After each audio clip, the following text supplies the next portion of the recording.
sama dengan ide yang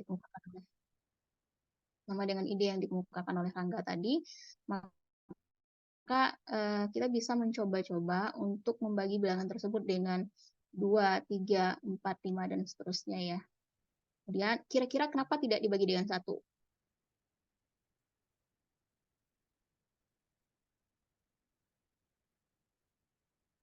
Kenapa tidak mulainya dengan 1? Ini kan saya mulainya 2, 3, 4, 5, dan seterusnya.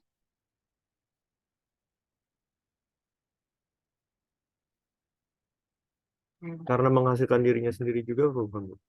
Karena bilangan prima itu udah jelas ya, faktornya adalah 1 dan dirinya sendiri. Jadi kita tidak bisa mengambil faktor atau pembaginya itu adalah ini. Yang harus kita ambil itu adalah bilangan yang selain 1 dan dirinya sendiri. Berarti kan bilangan yang kurang dari 2167 kan? Ya. Atau di sini dapat juga dibagi dengan bilangan 2, 3, 4, 5, dan seterusnya sampai suatu bilangan yang tidak lebih besar dari bilangan tersebut. Nah, seperti yang saya bilang tadi. Nah, kemudian tentunya kalau kita mencobanya satu-satu, ini kan bilangannya sangat cukup besar ya, 2167. Jadi kalau kita mencoba satu-satu seperti itu, alangkah tidak efisiennya. Misalnya 2167 kita bagi dengan 6, bagi dengan 7, bagi dengan 8, dan seterusnya. Jadi ini tidak efisien. Nah, untuk menyelesaikan atau untuk menentukan apakah ini merupakan suatu bilangan prima atau tidak, ada teorema yang bisa menyelesaikan ini. Teorema yang pertama itu adalah teorema 3.4. Nah, ini bukunya karena yang saya pakai adalah buku teori bilangan yang dari UT kalangannya Pak siapa ya namanya Sukarni kalau saya tidak salah. Jadi penomoran teoremanya berdasarkan buku tersebut. Nah, jika N adalah suatu bilangan komposit, N memiliki faktor K dengan K-nya adalah lebih dari 1 kurang dari sama dengan akar N. Nah, ini bentuk teoremanya. Nah, dengan kata lain, kalau ini kan teoremanya adalah teorema tentang bilangan komposit. Tapi yang mau kita buktikan adalah bahwa bilangan tadi merupakan bilangan prima. Kita sudah menjelaskan di awal kemarin bahwa jika dia bukan merupakan bilangan prima, maka bilangan tersebut adalah bilangan komposit. Gitu kan ya? Nah, oleh karena itu, ada teorema seperti ini. Jadi teorema berikutnya itu adalah ini teorema yang ekivalen dengan teorema yang sebelumnya ya. Ini yang kontraposisinya bentuknya seperti ini. Nah, apabila bilangan bulat positif N tidak memiliki faktor K, kalau yang tadi bilangan positif N itu memiliki faktor K dengan K-nya itu lebih dari 1 kurang dari sama dengan akar N, maka ini tuh merupakan bilangan N itu merupakan suatu bilangan komposit. Nah, kalau ini tidak memiliki faktor K, N ini tidak memiliki faktor K, artinya apa? Dia bukan merupakan suatu bilangan komposit, maka bilangan tersebut adalah bilangan prima. Nah, seperti itu. Jadi, dengan menggunakan kontraposisi dari teorema 3.4 tersebut, maka kita bisa menentukan apakah suatu bilangan N positif itu, bulat positif tersebut, merupakan suatu bilangan prima atau tidak. Nah, dengan kontraposisi ini, kita coba menentukan apakah bilangan tadi itu merupakan bilangan prima atau tidak ya, dengan menggunakan teorema tadi. Jadi tadi itu bilangannya adalah 2167. Nah, kalau 2167, tadi kan ada syarat K-nya itu adalah lebih dari 1 kurang dari sama dengan akar N. Jadi K ini adalah faktornya. Faktor itu artinya apa? 2167 itu nanti kita akan lihat apakah tak terbagi oleh faktor tersebut. Apakah tak terbagi dengan K tersebut. Kalau misalnya 2167 itu tak terbagi dengan K tersebut, dengan K-nya adalah syaratnya yang ini, maka bilangan tersebut adalah bilangan prima. Jadi kita harus menentukan dulu K-nya apa. Nah, jadi ini K-nya itu sudah diberikan batasan pada teoremanya. N berarti di sini N-nya adalah 2167. Ini tandanya adalah K kurang dari sama dengan akar N. Nah, berapa kira-kira bilangan yang akarnya itu kurang dari seperti ini nih, bisa berlaku yang ini. Nah, berarti di sini diambil yaitu 46. Karena 46 kalau dikuadratkan jadinya berapa? berapa? 46 kuadrat. 2116. 2116. Artinya kan kurang dari akar N kan? Karena N-nya adalah 2167. Kalau kita ambil 47, maka teorema tersebut tidak berlaku jadinya. Maka di sini bilangan paling besar atau faktor paling besar yang kita pilih ini adalah 46. Boleh sama dengan 47 kalau misalnya di sini 47 kali 47 jadinya berapa? Nah, boleh kalau bilangannya itu adalah hasil perkalian 47 kali 47. Boleh sama dengan begitu ya. Boleh sama dengan. Nah, kalau begitu, angka yang kita ambil sekarang adalah tadi 1 tidak boleh masuk. Kemudian 2 boleh ya, berarti dari 2, 3, 5, 3, 4, 5 dan seterusnya sampai ke 46. Nah, kita coba lagi seperti tadi. Jadi kita coba membagi ini 2167 ini dengan faktor-faktor yang sudah kita buatkan tadi tuh. Jadi 2167 dibagi dengan 2, apakah dia terbagi atau tidak? Kemudian kalau tidak, maka semua kelipatan dari faktor tersebut, jadi kelipatannya berarti 2, 4, 6, 8 dan seterusnya, itu juga tidak terbagi. 2167 itu juga tidak terbagi oleh faktor-faktor kelipatan yang tadi itu. Nah, jadi di sini coba perhatikan 2167 tak terbagi oleh 2. Maka 2167 ini tak terbagi oleh semua kelipatan 2.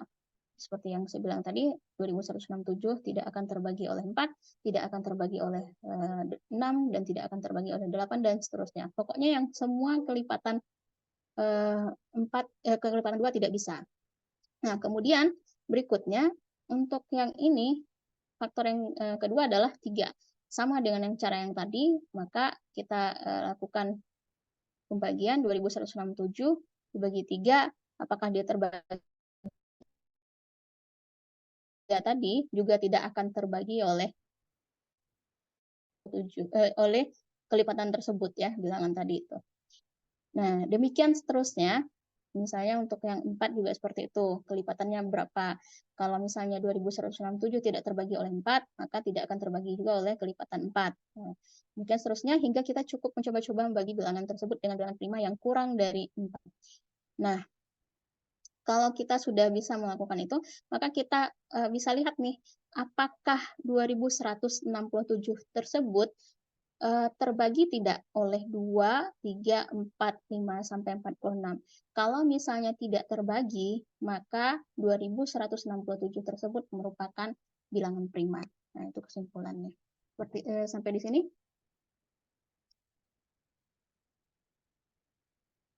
Bisa dipahami, Bu? Oke. Berikutnya adalah, kita lihat ini ya. Teorema 34 tersebut sama benarnya dengan kontraposisi sebagai berikut. Nah, jadi bilangan yang tadi, apabila bilangan bulat positif N tidak memiliki faktor K, ini sudah tadi ya, sama dengan yang di belakang tadi. Bentar, kok nggak bergeser. Nah, dari contoh yang disebutkan tadi, kita dapat memperketat syarat perlu dari teorema 3.4, sehingga diperoleh teorema berikut. Nah, memperketatnya seperti apa? Nah, jika seperti ini, jika bilangan bulat positif N tidak memiliki faktor prima dengan 1 kurang dari P kurang dari sama dengan N, maka N suatu bilangan prima. Jadi kalau tadi itu kan terlalu umum. Jadi K-nya itu faktornya boleh berapa saja bilangannya kan. Nah, kalau sekarang dibatasi bahwa faktornya itu adalah P ini adalah faktor prima. Nah, kalau tidak memiliki faktor prima, maka N tersebut merupakan suatu bilangan bulat. Oke, nah itu teorema yang lebih dipersempit dari teorema yang sebelumnya. Nah, dengan menggunakan teorema 3.5, kita dapat menentukan semua bilangan prima yang kurang dari atau sama dengan bilangan asli tertentu N. Nah, cara ini biasanya dinamakan dengan saringan Eratosthenes. Mungkin kalian sudah belajar di mata kuliah workshop matematika, ada tidak mata kuliahnya? Belum ada, Bu. Belajar, Ibu. Tapi kan akan belajar kan? Nah, Iya, biasanya Bu. tuh disuruh buat tuh media pembelajaran. Nah, salah satu bentuk media pembelajaran itu adalah saringan Eratosthenes, yaitu untuk menentukan bilangan prima yang di bawah 100. Nah, caranya seperti ini, dengan menggunakan teorema yang ini ya, teorema yang sudah dipersempit ini. Jadi sebagai ilustrasinya seperti ini ya. Dalam menentukan semua bilangan prima kurang dari 10, setiap bilangan komposit yang kurang dari 100 maksudnya, setiap bilangan komposit yang kurang dari 100 mesti mempunyai faktor prima yang kurang dari akar 100. Nah, sama seperti yang tadi itu ya. Nih bentuknya. Jadi kalau kita mau menentukan bilangan prima yang kurang dari 100 itu apa saja, maka kita bisa menggunakan teorema ini. Jadi akar dari 100 itu adalah 10. Nah, bilangan prima yang kurang dari 10 berarti 2, 3, 5, dan 7. Sehingga kita hanya mengecek pembagian bilangan-bilangan bulat yang kurang dari 100. Jadi, oleh karena itu bilangan-bilangan yang disebutkan tadi adalah bilangan-bilangan prima. Jadi, caranya seperti ini. Pertama, kita coret semua kelipatan 2 selain 2. Kemudian selanjutnya dicoret kelipatan 357 kecuali 357. Maka sisanya itu kecuali 1 ya, sisanya itu merupakan bilangan prima. Jadi maksudnya seperti ini nih. Tadi kan kita ambil mau menentukan apakah bilangan yang mau menentukan bilangan apa saja yang kurang dari 100 yang merupakan bilangan prima. Nah, berarti tadi kita cari akar 10, akar 100 itu sama dengan 10 ya. Kemudian bilangan prima yang kurang dari 10 itu adalah 2, 3, 5, dan 7. Sehingga kelipatan-kelipatannya juga merupakan bilangan juga bisa kita coret seperti itu. Coba lihat. Nah, seperti ini maksudnya. Jadi yang tadi 2, 3, 5, 7 itu dibiarkan. 2, 3, 5, 7 dibiarkan, berarti selain itu kita coret kelipatan-kelipatannya, kelipatan 2 kita coret ya, semua yang kelipatan 2 kita coret, kemudian berikutnya 3, semua yang kelipatan 3 kita coret, kemudian berikutnya 5, semua yang kelipatan 5 kita coret lagi, nah yang kelipatan 5 seperti ini misalnya, kita coret, kemudian dan seterusnya sampai ini kelipatan 7 dicoret lagi. Nah, sehingga nanti hasilnya akan membentuk tabel yang seperti ini yang disebut dengan saringan Eratosthenes. Jadi bilangan prima yang dimaksud itu adalah kecuali 1 ya, 1 tidak termasuk. Ini sebenarnya ada sambungannya kayaknya terpotong. Maka itu sisanya kecuali 1 adalah bilangan prima, itu sambungannya ya.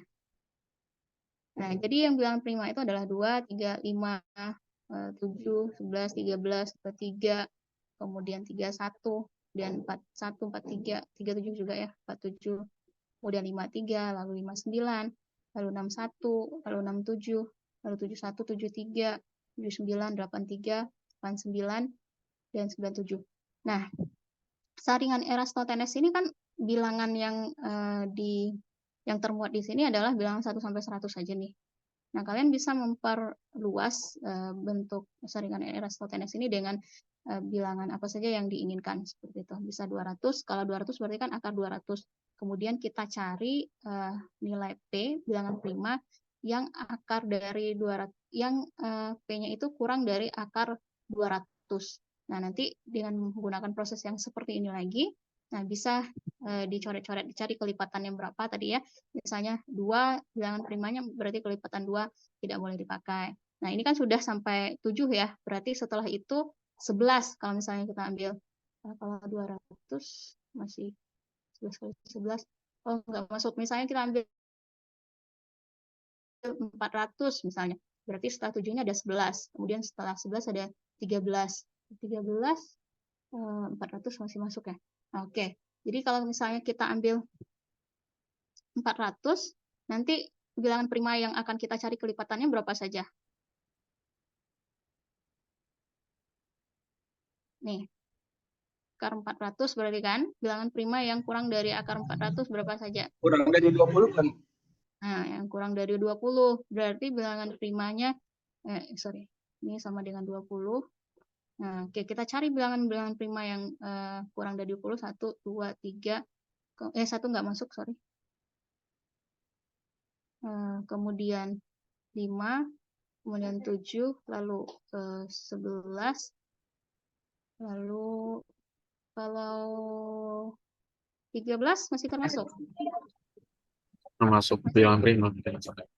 Maksud saya masih 13 kali 13 hasilnya berapa? Masih kurang dari akar 400 kan? Mas, Masih. Iya, masih. 15 tidak termasuk. Kemudian 15 bukan bilangan prima. 17 masih kurang dari akar 400.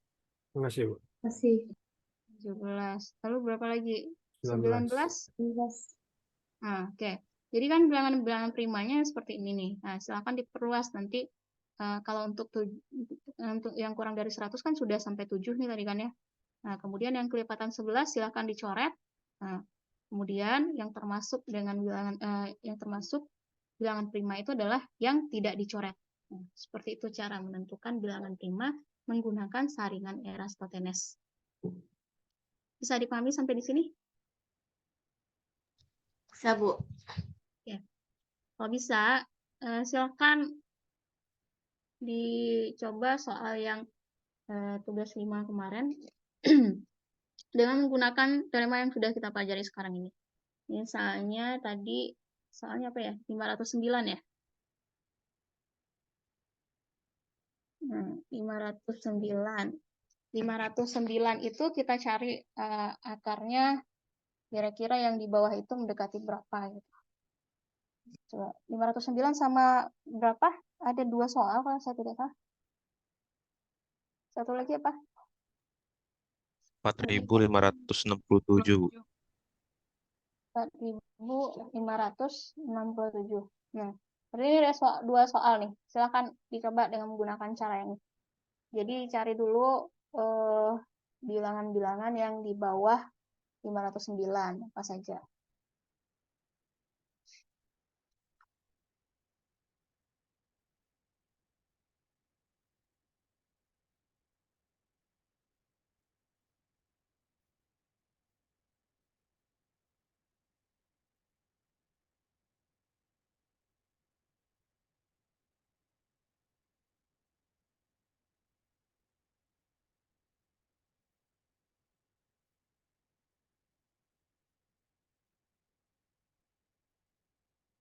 Boleh menggunakan teorema yang ini saja nih. Jika bilangan bulat positif n tidak memiliki faktor prima p dengan p-nya lebih dari 1 kurang dari sama dengan akar n, maka n suatu bilangan prima. Berarti kita cari faktor prima yang kurang dari akar n. Kalau misalnya tidak ada faktor primanya, maka bilangan tersebut merupakan bilangan prima.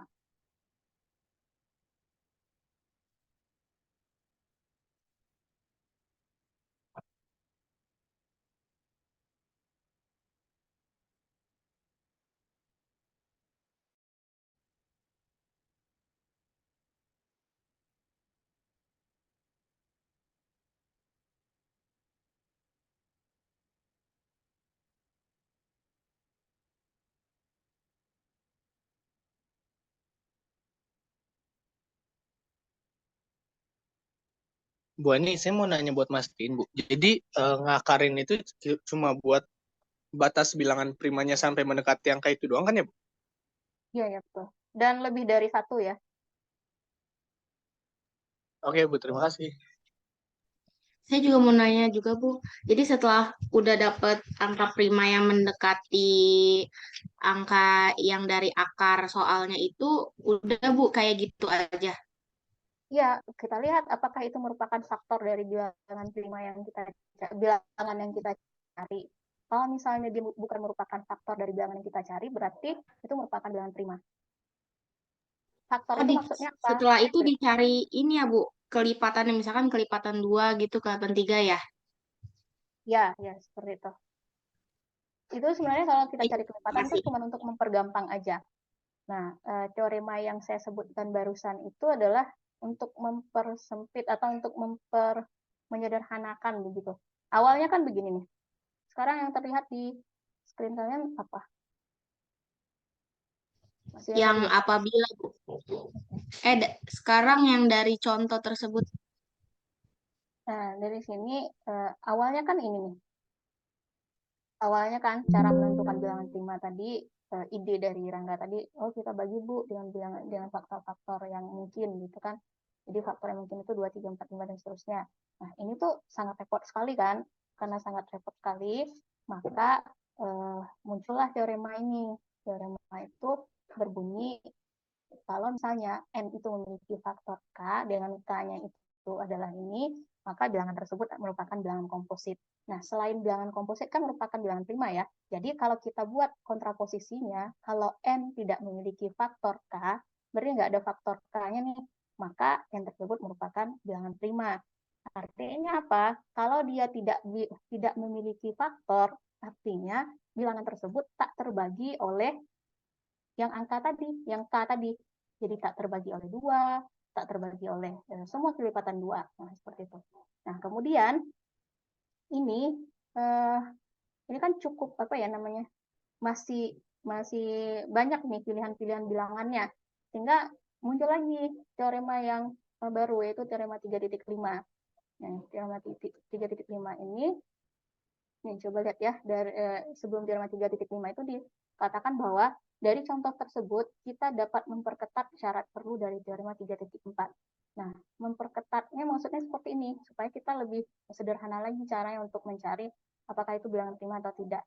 Nah, dibatasinya bahwa jika N bilangan bulat positif dan N tidak memiliki faktor prima P dengan P-nya ini, maka N tersebut adalah suatu bilangan prima.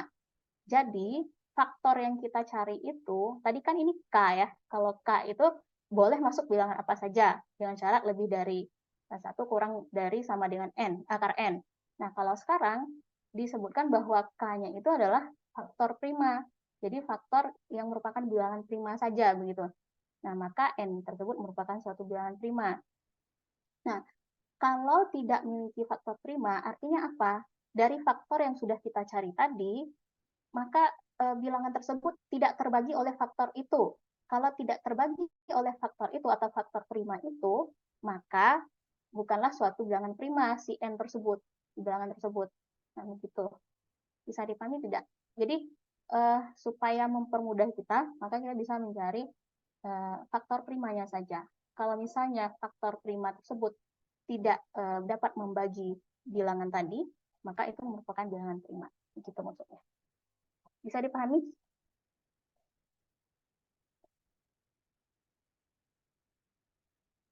Halo? Bisa paham yang saya maksudkan?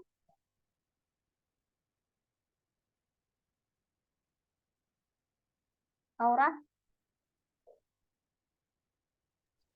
Iya, Ibu. Jadi, iya maksud saya gitu kalau misalkan misalkan gini nih, tadi kan dari soal yang 509 tuh kalau diakarin yang mendekati itu kan 22 karena kalau 23 kali 23 tuh udah melebihi 509 ya, Bu. Nah, baru kita cari angka prima yang Boleh eh, itu. Ya. batasnya tuh sampai 22.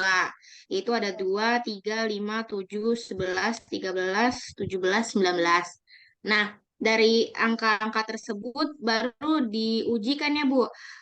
Kalau dua-dua itu habis dibagi dua apa enggak? Bukan habis dibagi 2, tapi dibagi dengan bilangan ini. Dibagi dengan N-nya, bukan bagi dengan P-nya. Dibagi dibagi dengan apa tadi, Bu? N-nya habis terbagi dengan N apa tidak? Seperti ini. Akan tetapi, ingat bahwa 2167 tak terbagi oleh 2. Jadi, kalau dia tak terbagi oleh yang kita cari ini kan K-nya ya. Kalau dia tak terbagi oleh ini, Oh, angka aslinya ya, Bu, angka yang kita 509-nya. cari bilangan prima atau bukannya. Ah, Kalau ya. dia tidak terbagi oleh bilangan faktor-faktor prima yang dicari tadi, maka itu merupakan bilangan prima. Tuh. Oh iya, Bu. Iya, ya, paham, paham.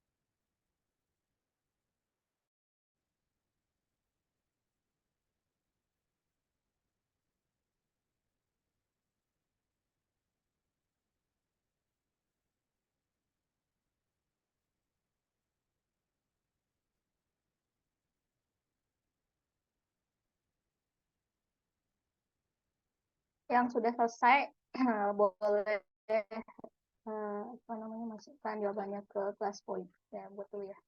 Iya.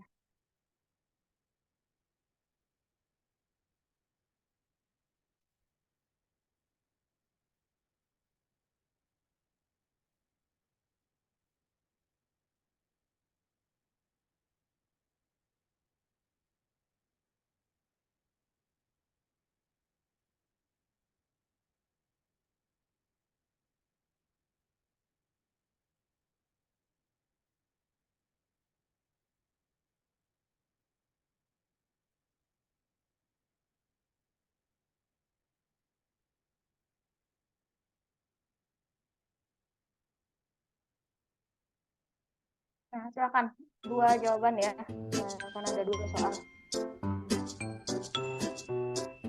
509 sama 4.557.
Oke.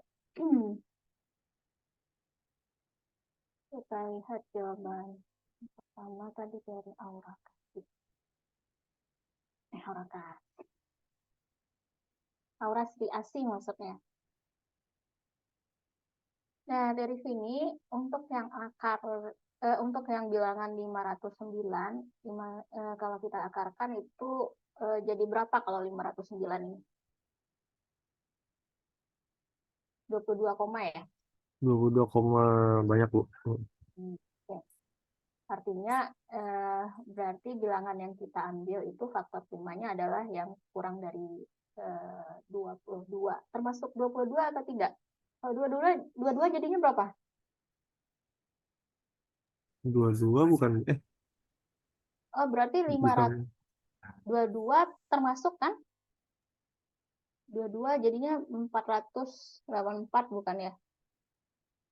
Iya, Bu. Jadi 22 harusnya termasuk, bukan dari 19.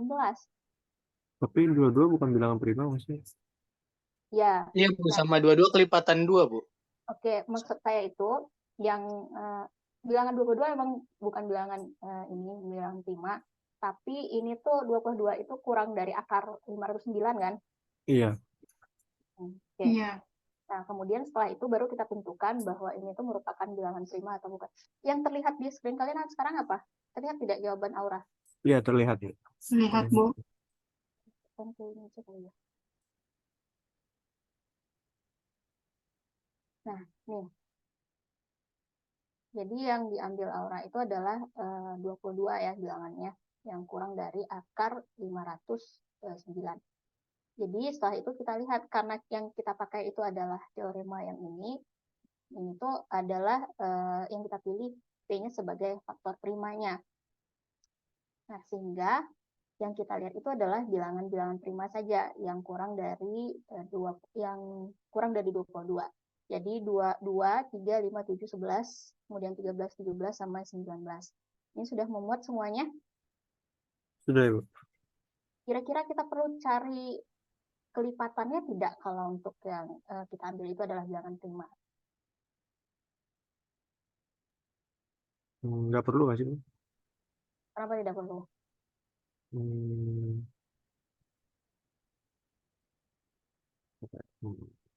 Ibu tadi pertanyaannya apa, Bu? Ah. Maaf. Kalau pada teorema sebelumnya, teorema yang ini nih, ini harus kan apa? ini kontraposisi dari teorema sebelumnya ya.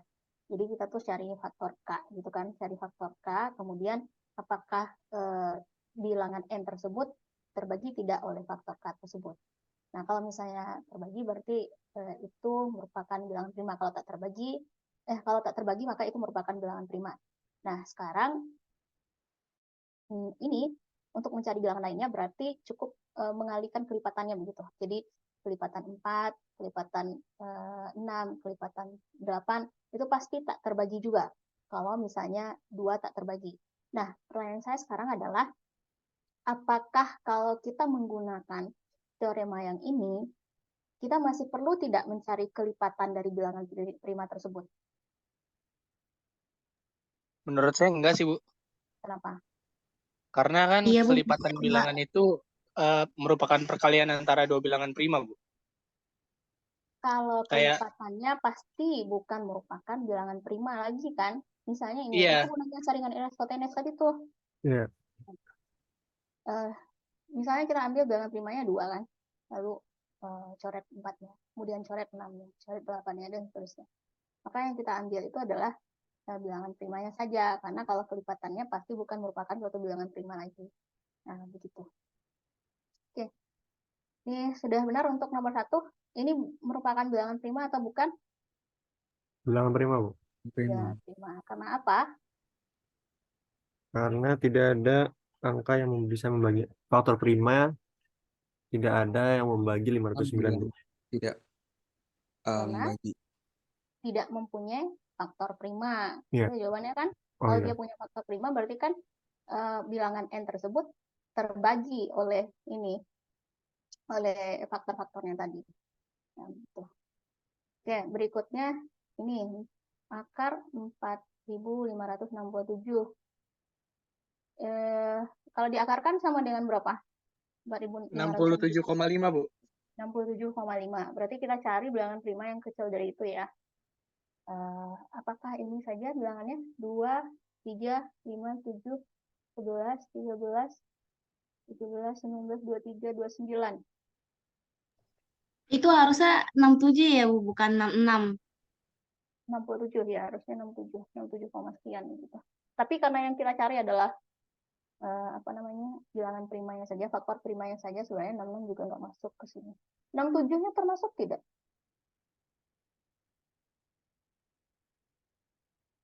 Masuk, Ibu. Termasuk, Bu. Masuk. Nah, selain 67, yang 29, setelah 29 ini apa saja yang termasuk bilangan prima?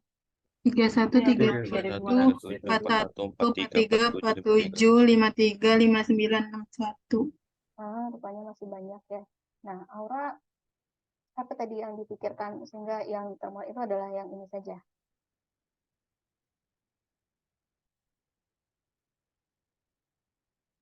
Buat Aura? Tambah juga sampai 29 saja nih. Kalau Said gimana? Kalau saya tadi pakai kalkulator, Bu, karena saya udah males nulisin angkanya. Jadi saya pakai kalkulator, saya masukin satu-satu. Oh, jadi bukan sampai 29 sebenarnya. Ada lagi faktor Enggak. prima yang lain. Iya, Oh, saya masih nyari sampai 67, tapi karena saya males nulisnya, saya langsung pakai kalkulator aja, terus langsung saya diterangin di sebelah kanannya. Nah, ini yang dibuat oleh Arif nih. Iya, Bu, itu saya salah nulis, Bu. Seharusnya bilangan prima. Kenapa awalnya Arif buat bukan bilangan prima? Karena tadi saya pikir pas saya baca definisinya dari teoremanya, saya kira yang tidak terbagi itu yang bukan bilangan prima. Jadi ini kan seharusnya kan 509 itu dia tidak memiliki faktor di bilangan K ini kan. Jadi saya kira tuh itu bukan bilangan prima, atau itu definisinya itu tuh bilangan prima. Jadi saya nulis. Definisi. Berarti Dan itu juga. harusnya yang 4.567 itu bilangan prima atau bukan? bilangan prima. Bilangan prima. Iya kan? Faktor-faktornya sudah benar tidak? Coba kita cek bersama nih. 2, 3, 5, 7, 11, 13, 17, 19, 23, 2, 24, 29. oh 29, 29, 31, 41, 43, 47, 53, 59, 61, 67 masuk tidak? Menurut saya enggak, karena kan definisinya kan itu juga juga P sih, Bu. Kan P lebih dari 1 kurang dari 67. Bukan kurang dari sama dengan ya, Bu. Mendekati, kan bukan ini, bukan 67 pas. Maksud saya tuh 67 kali 67 jadinya berapa? 67 kali 67 itu 4489, Bu. 4489. Berarti kan 67-nya masuk. Kecuali angkanya itu adalah 4467 itu sendiri. Tahu nggak maksudnya? Yang lain bagaimana? Iya, Bu. Kalau saya nulis sampai 67, Bu. Kecuali kalau 4467 itu sendiri sebagai bilangan N-nya ya, sebagai N-nya di situ. Jadi harusnya di sini tuh masuk 4 titiknya. Nah, gitu. Kira-kira seperti ini. Oke. Itu ya untuk cara menentukan bilangan prima. Silakan dicoba untuk soal-soal yang lain. Oke, sebentar saya ambil minum dulu.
Halo, suara saya terdengar? Halo? Baru. Oke, kita lanjutkan ya. Ini adalah teorema yang sebenarnya sudah saya tampilkan juga di minggu lalu, tapi belum dibuktikan. Teorema faktorisasi tunggal ya.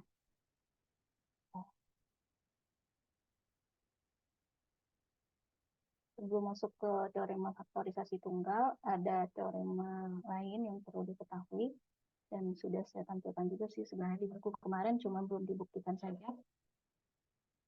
Nah, teorema kita anggap ini sebagai teorema 1 ya, karena pembuktiannya harusnya itu mengikuti yang di awal-awal, karena kita penomoran pembuktiannya tidak berurut dari tadi. Jadi saya anggap aja karena ini materi baru, ini sebagai teorema 1. Nah, teorema 1 itu berbunyi jika P adalah bilangan prima dan P membagi A kali B, maka P membagi A atau P membagi B. Nah, buktinya seperti ini. Karena P suatu bilangan prima untuk sembarang bilangan bulat, kemudian berlaku FPB dari A dan P itu adalah 1, atau FPB dari A dan P itu sama dengan P. Nah, pengertian bilangan prima itu sendiri kan minggu kemarin bilangan prima adalah bilangan yang faktornya seperti apa?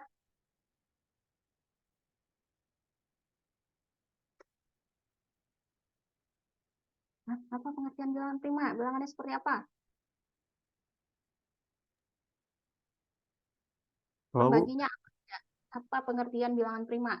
Bilangan prima merupakan bilangan yang Suatu bilangan bulat P lebih dari 1 disebut bilangan prima atau prima jika pembagi positifnya hanya 1 dan P. Suatu bilangan bulat yang lebih dari 1 dan bukan bilangan prima disebut bilangan komposit. Oke. Gitu, Jadi Bu. intinya bilangan prima itu pembaginya adalah 1 dan dirinya sendiri kan. Nah, karena P itu suatu bilangan prima, untuk sembarang bilangan bulat A, maka berlaku FPB dari A dan P itu sama dengan 1, atau FPB dari A dan P itu sama dengan P. Benar tidak seperti ini? Jadi kalau P-nya bilangan prima, maka nanti akan berlaku ada suatu bilangan bulat yang menyebabkan FPB dari bilangan bulat tersebut dengan bilangan primanya adalah 1, kemudian FPB dari, atau ya bisa berlaku keduanya, FPB dari A dan P itu bisa jadi sama dengan P. Nah, dari sini ada 2 kasus kalau kita perhatikan. Nah, yang pertama itu adalah FPB-nya AP itu sama dengan 1. Itu adalah FPB-nya itu sama dengan P. Nah, kita lihat dulu kasus yang pertama. Untuk yang ini FPB-nya sama dengan 1. Dan P membagi AB, maka P membagi B berdasarkan lemma Euclid. Masih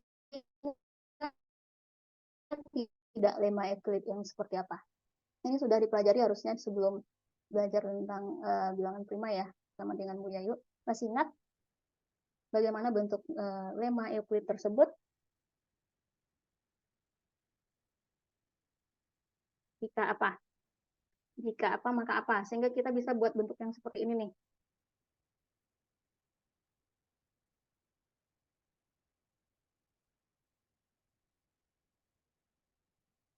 Udah lupa ya. Jadi kalau ada A yang membagi BC dan FPB dari A dan B itu sama dengan 1, maka A-nya habis membagi C. Ini lemma Euclid tersebut. Nah, artinya apa?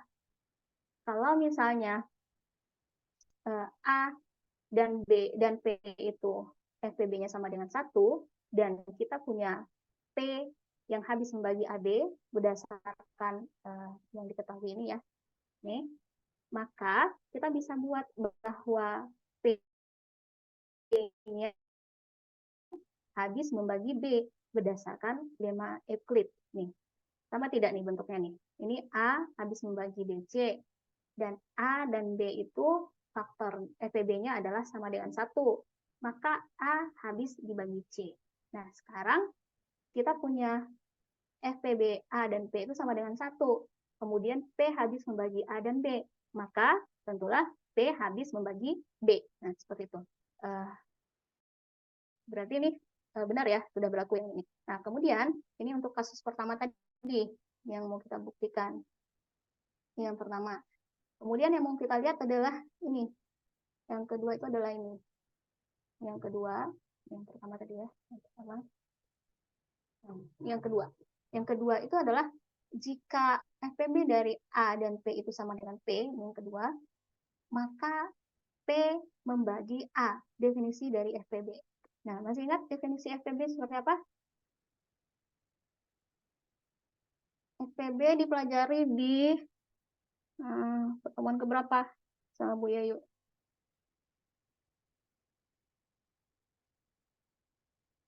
Kalau ada A dan B yang FPB-nya sama dengan D, maka apa yang bisa kita simpulkan? D habis B membagi habis A, membagi A. dan apa D satu habis lagi? membagi B, Bu. D habis membagi B, yang betul sekali. Ini definisi dari FPB. Nah, berdasarkan ini, maka ini berlaku ya, jika FPB dari A dan P itu sama dengan P, maka P akan habis membagi A berdasarkan definisi dari FPB tersebut. Jadi dari sini terbuktilah bahwa P habis membagi A atau P habis membagi B. Nah, itu pembuktian untuk teorema 1. Nah, kemudian dari sini kita bisa buat bentuk umum dari teorema 1 tersebut. Nah, kalau teorema 1 kan khususnya yang ini ya. P habis membagi B, maka P habis membagi AB, maka P habis membagi A, dan atau P habis membagi B. Kalau kita perumum, ini sudah saya tampilkan juga sebenarnya di minggu kemarin. Kalau kita perumum jadinya seperti ini. Jadi P habis membagi A kali A1 kali A2 kali A3 sampai AN. Dengan syarat P-nya adalah bilangan prima, maka P itu habis membagi AK. Jadi kalau misalnya ini ya, bentuk yang seperti bilangan bulat tadi kita jadikan dalam bentuk faktor-faktor seperti ini, perkalian dari faktor-faktor, maka P tersebut tentunya akan habis membagi salah satu bilangan yang ada di sini. Pasti ada salah satu yang habis. Nah, seperti itu. Misalnya AK, misalnya seperti itu ya. Dengan syarat K-nya adalah lebih dari sama dengan 1, kurang dari sama dengan N. Nah, itu untuk bentuk umumnya. Nah, kemudian selanjutnya ada kasus khusus nih. Kasus khususnya seperti apa? Seperti ini. Jika pada teorema di atas maksudnya teorema 1 tadi, bilangan-bilangan yang terlibat adalah bilangan prima, maka diperoleh kasus khusus. Kasus khususnya adalah jika P, Q, dan R adalah bilangan prima, maka P habis membagi QR, maka P habis membagi Q, atau P habis membagi R, dalam arti P-nya sama dengan Q, dan Q-nya sama dengan R. Coba, ada tidak yang bisa memberikan saya ilustrasi nih? Ini seperti apa nih untuk kasus khusus ini? Contohnya, bisa tidak memberikan saya contoh?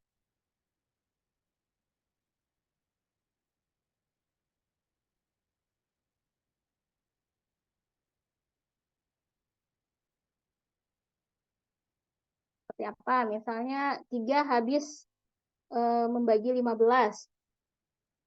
Saya buat nih, 3 habis membagi 15.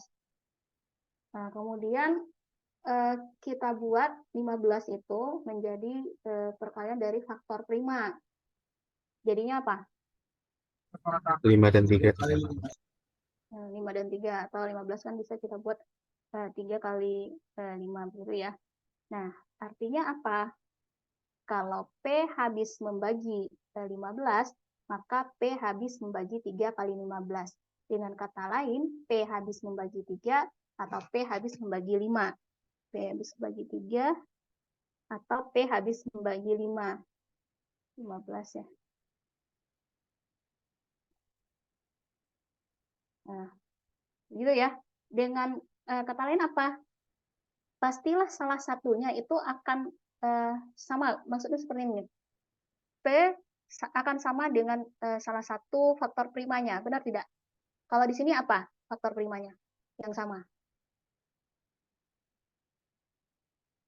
Faktor primanya itu kan 3 dan 5 nih. Kalau sesuai dengan teori tadi, berarti P-nya sama dengan Q dan Q-nya sama dengan R. Contohnya seperti apa?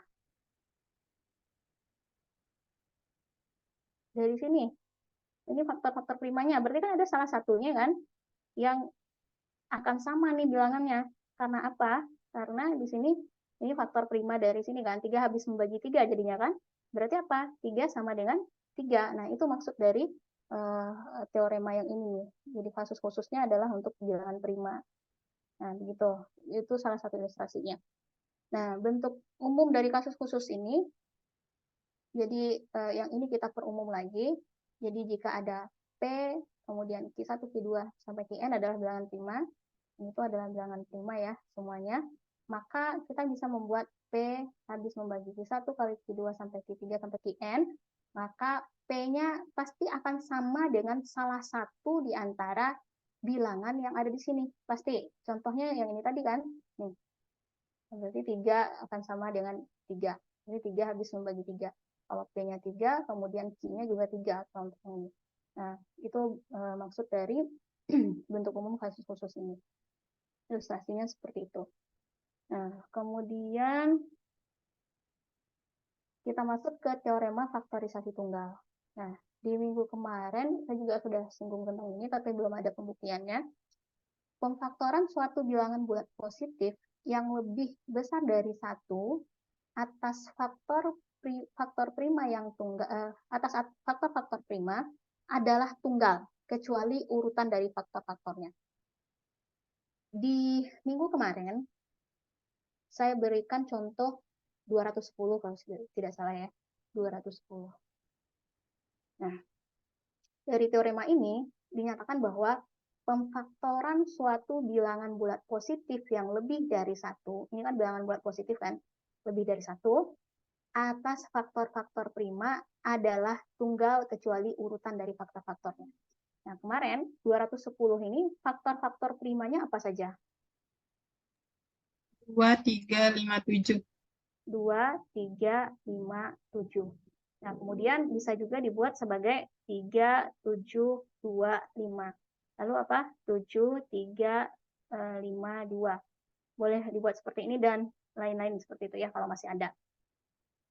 Nah, jadi yang dimaksud dengan faktorisasi tunggal adalah, jadi faktornya itu bilangan-bilangan ini saja begitu. Jadi tidak ada faktor lain selain ini. Jadi disebut dengan faktorisasi tunggal. Nah, kecuali urutan dari faktor-faktornya. Jadi urutannya itu boleh saja 3 duluan, kemudian 7 duluan, lalu 2, kemudian 5, atau mau 7 terlebih dahulu, atau mau 2 terlebih dahulu, terserah. Jadi yang tidak tunggal itu adalah urutannya, kecuali urutannya ya, begitu maksudnya. Nah, bagaimana pembuktiannya? Kita pelan-pelan aja ya. Nah, buktinya seperti ini. Jadi setiap bilangan bulat positif lebih besar dari 1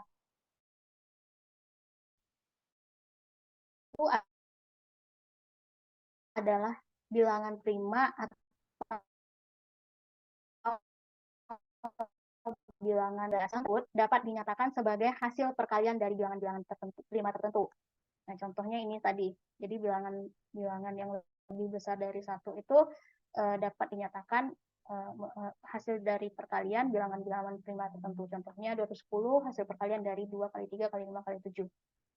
Nah, selanjutnya buktikan bahwa faktor-faktor prima tersebut adalah tunggal. Jadi kita mau membuktikan bahwa faktor yang ini tuh benar tunggal gitu ya. Ambil suatu bilangan positif, bulat positif n dengan n-nya lebih dari 1 karena syarat dari bilangan prima tadi ya, seperti itu. Nah, ini ada 2 kasus yang akan kita bahas. Kasus yang pertama adalah jika n adalah suatu bilangan prima, maka jelas n adalah faktornya sendiri. Pasti seperti itu kan? Kalau n itu merupakan suatu bilangan prima, bilangan tersebut adalah faktornya adalah dirinya sendiri.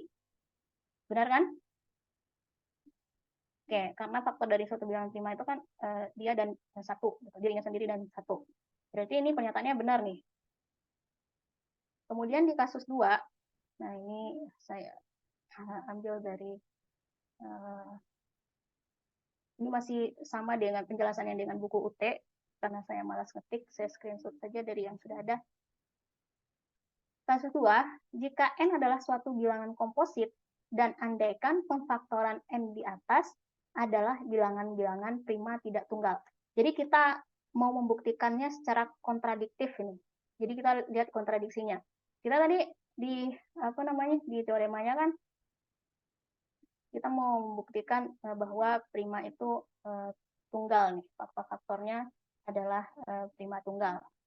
Nah, sekarang kontradiksi yang kita ambil adalah jika n suatu bilangan komposit dan andaikan pemfaktoran n atas bilangan-bilangan prima tidak tunggal.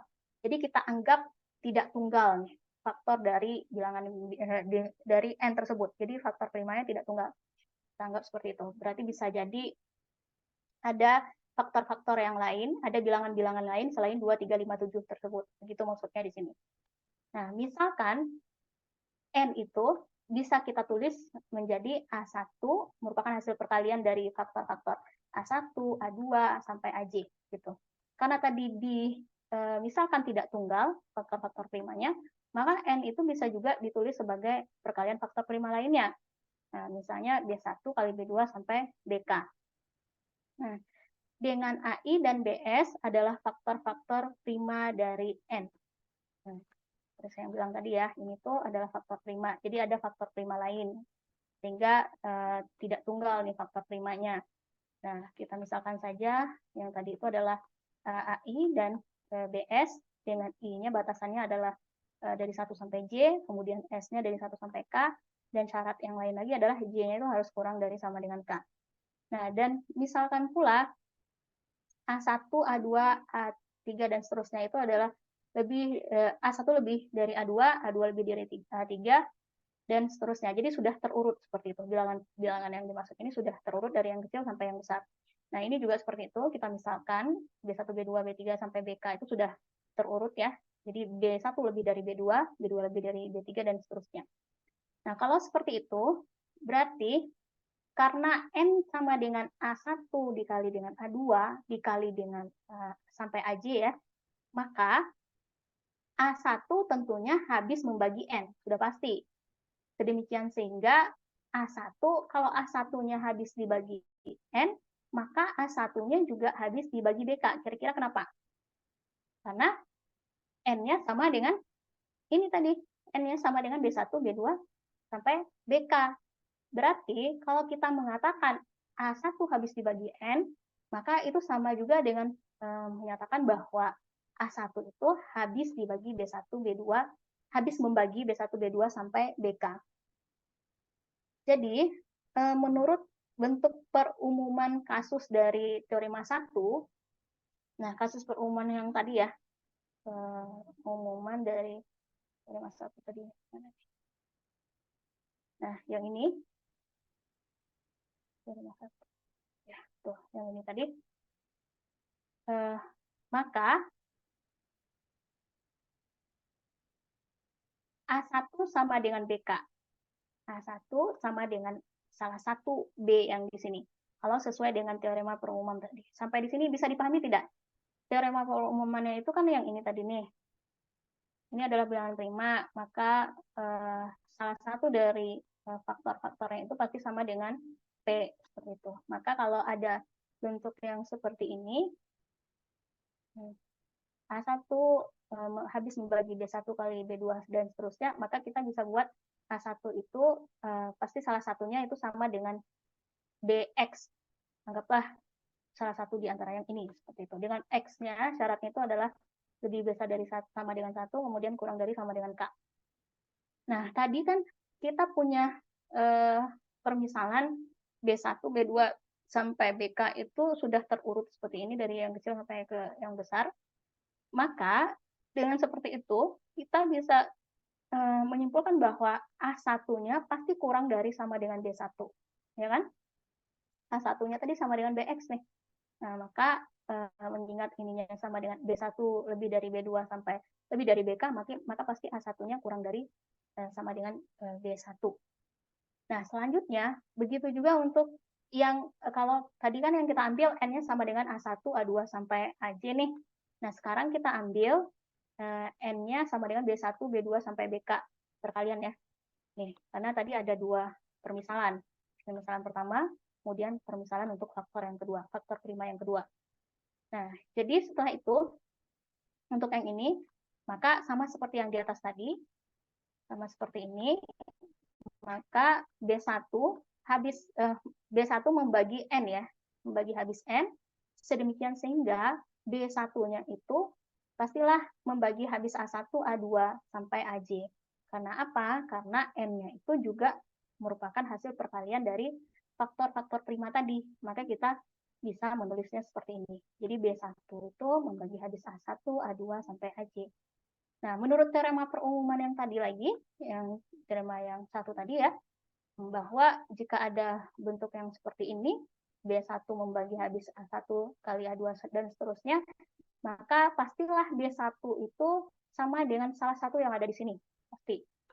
Nah, jadi B1 bisa kita buat sama dengan AY. Nah, dengan J-nya itu batasnya adalah dari 1 sampai J, gitu. Nah, dari tadi kita juga sudah memisalkan bahwa A1, A2, sampai AJ itu sudah terurut seperti itu ya.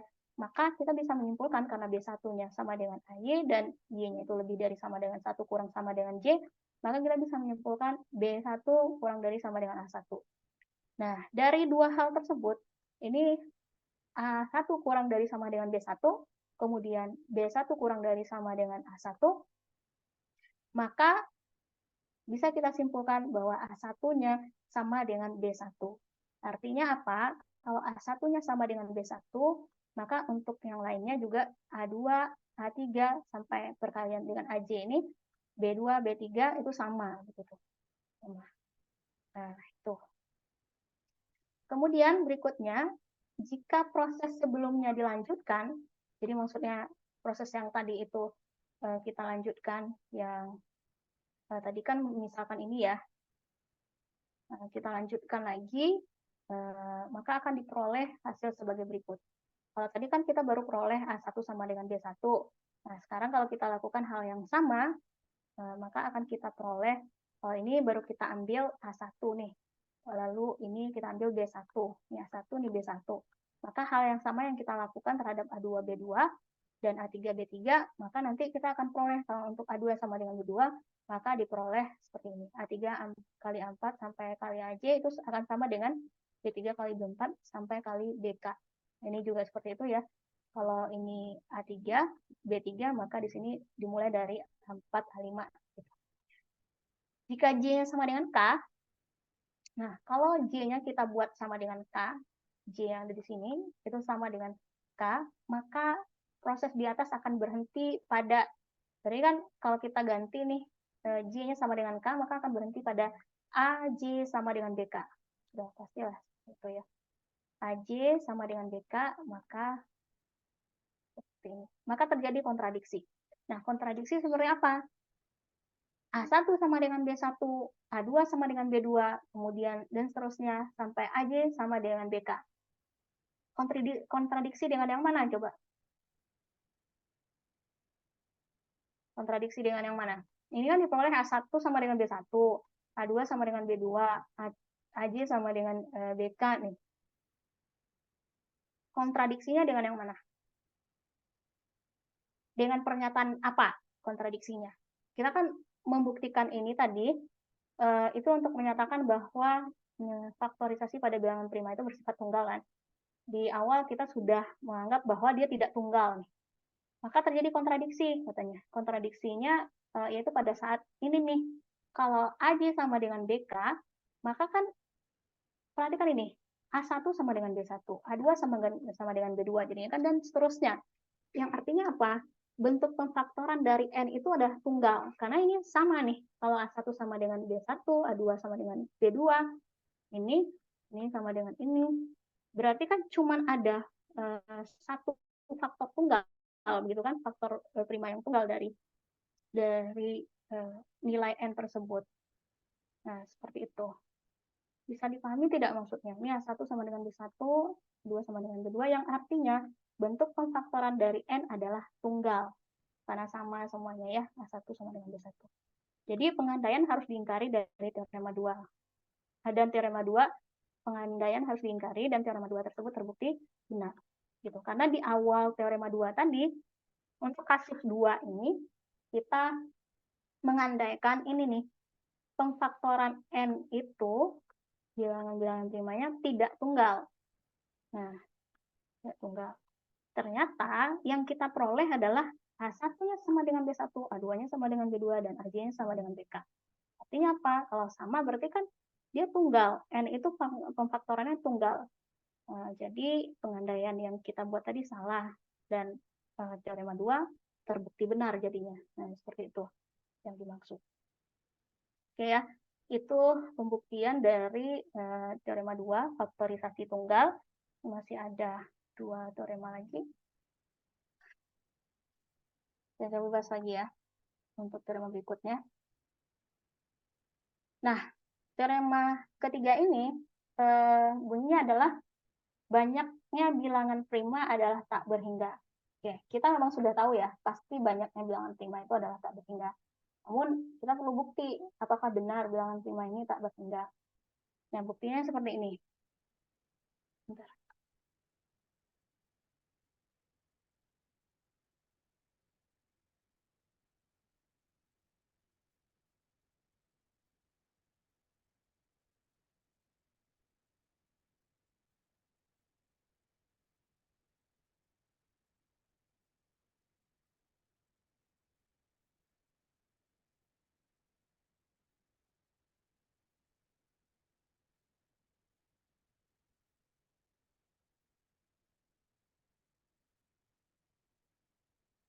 Oke, kita lanjutkan.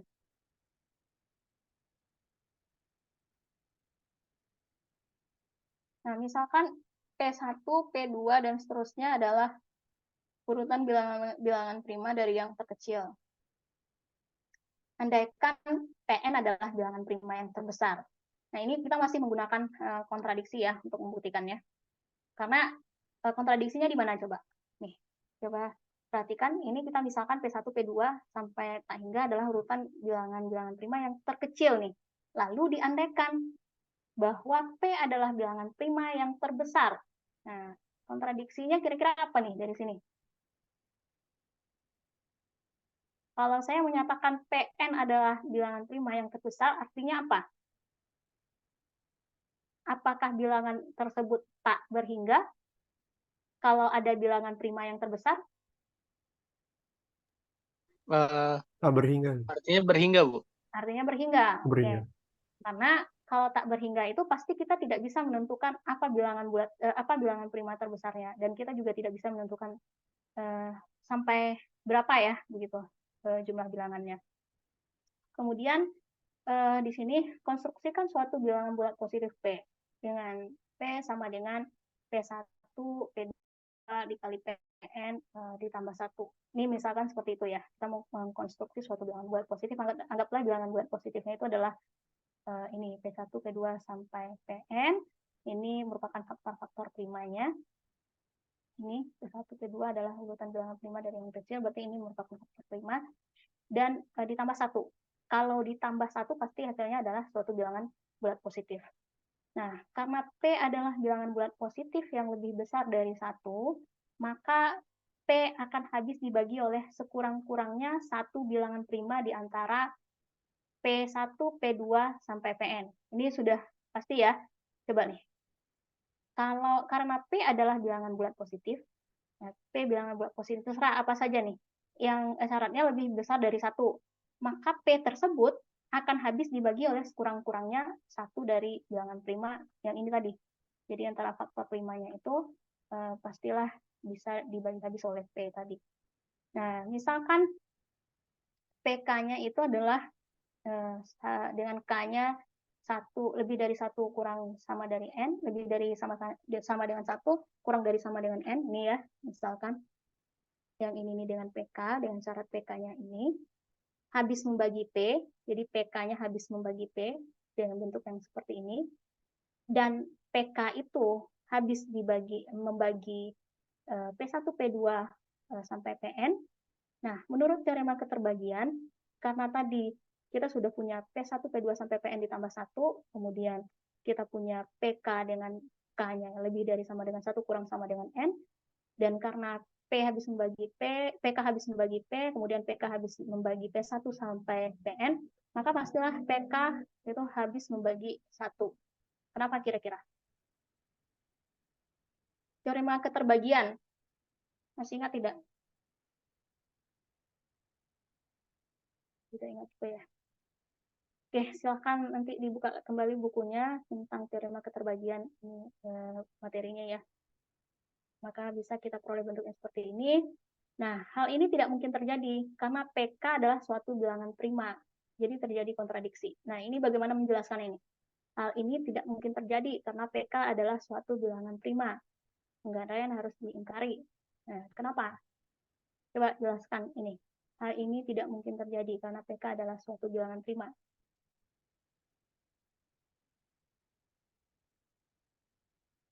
Ada yang punya pendapat kenapa bisa kita harus mengingkari yang itu? Kenapa itu tidak mungkin terjadi?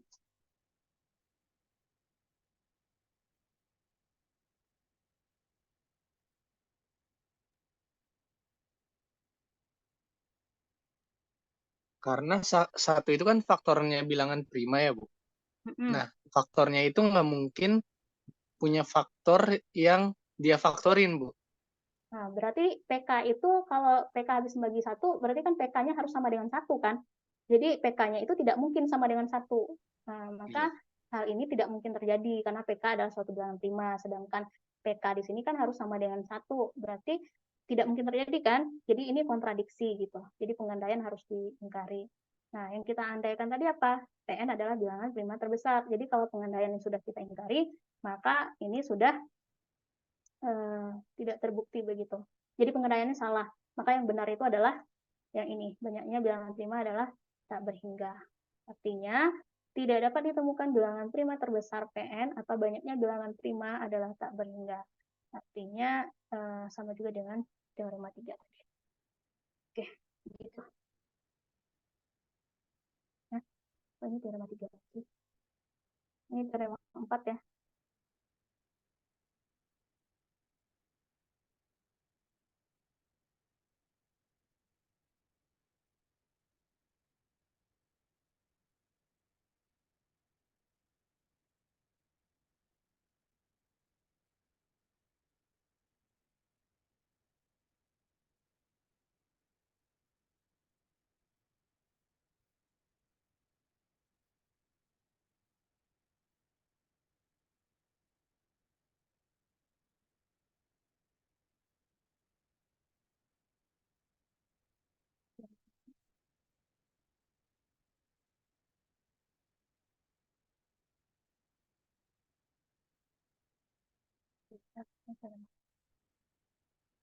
Nah, teorema 4 ini sudah saya buktikan, sudah saya buatkan pembuktiannya. Ini dari buku teori bilangan, karangan Soekardi, Sudirman. Nah, dari sini saya tidak akan menjelaskan bagaimana cara membuktikannya.